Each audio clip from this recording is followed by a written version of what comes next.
Hello दोस्तों, नमस्कार। स्वागत है आपका हमारे एक और न्यू वीडियो में। तो गाइज, आज हम जिस टॉपिक पर बात करने वाले हैं वो है हमारे 12th क्लास के हिंदी का जो फर्स्ट भाग है, यानी कि आरोह बुक का फर्स्ट भाग। भाग तो नहीं बोल सकते, लेकिन जो पहला पार्ट है वो है हरिवंश राय बच्चन। ठीक है। हमने जो इसके जो अभ्यास कार्य प्रश्न वगैरह होते हैं उनमें से उनको मेन चार्ट लिए हैं, तो उसकी हम जो है क्वेश्चन का आंसर देने वाले हैं। तो वीडियो को एंड तक देखिएगा और कमेंट में बताइए कि आपको और किस टॉपिक्स पर चाहिए। तो चलिए शुरू करते हैं। कविता एक और जग जीवन का भार लिए घूमने की बात करती हैं, और दूसरी ओर मैं कभी न जग का ध्यान किया करता हूँ। विपरीत से लगते इन कथनों का आशय क्या है? कवि कहता है कि कविता एक और जग जीवन का भार लिए घूमने की बात कही। एक तो उन्होंने जग जीवन का भार लिए घूमने की बात कही है, और दूसरी न जग का ध्यान किया करता हूँ। इसे ये विपरीत शब्द का क्या आशय है? ठीक है। प्रस्तुत कविता में कवि स्वयं को जग से जोड़ने और उससे अलग रहने की बात भी करता है। वह संसार की चिंताओं एवं व्यवस्थाओं के प्रति सजग है।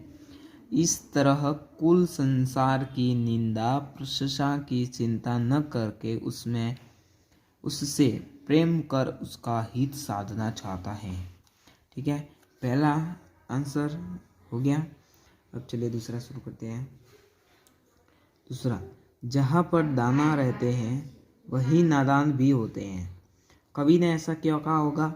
चलिए, इसमें दाना स्वार्थपरता, लोभ लालच, संसारिकता एवं चेतना का प्रतीक है।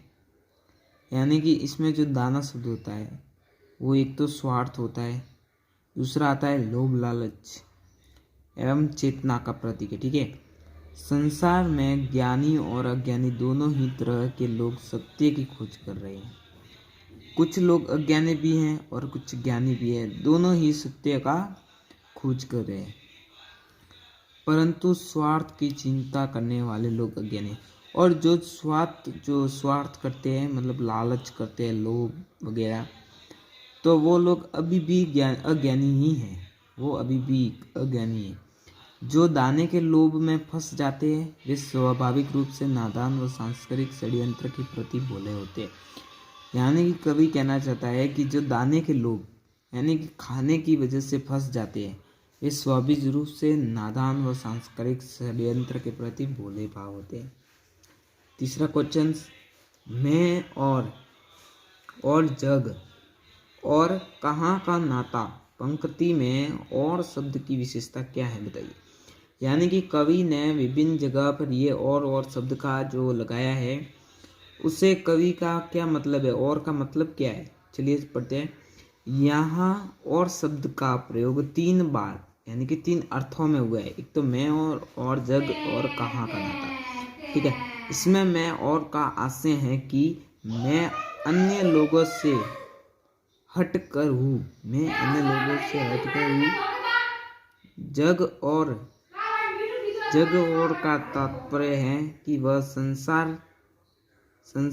भिन्न प्रकार है। इन दोनों वाक्यों में मध्य में आया और योजक अवयव रूप से प्रयुक्त हुआ है। इसमें यमक अलंकार का चमत्कारी प्रयोग हुआ है। नेक्स्ट क्वेश्चन, शीतलवाणी में आग के होने का क्या अभिप्राय है? शीतलवाणी में आग होने का आशय यह है कि कवि का स्वभाव और स्वर भले ही कोमल हो, परंतु उसके हृदय तथा विचारों में विद्रोह एवं जोश की कमी नहीं है। वह हृदयगत जोश से प्रेम रहित संसार को अपनी शीतल वाणी में दुत्कारता है, फिर भी अपना जोश नहीं खोता है। इस तरह कवि अपने शीतल उद्गारी के पीछे हृदय के जोश बल शक्ति की बात कहते हैं। छठा, दिन जल्दी जल्दी ढलता है कि आवृत्ति में कविता की विशेषता क्या पता चलता है? दिन जल्दी जल्दी ढलता है। पंक्ति की अर्थात गीत का की टेक है।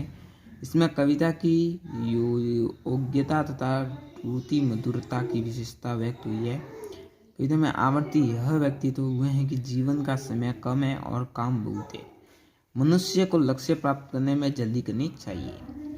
तो दोस्तों, आपको उम्मीद करता हूँ वीडियो अच्छा लगा होगा। अगर अच्छा लगा हो तो वीडियो को लाइक और चैनल को सब्सक्राइब कर देना। धन्यवाद।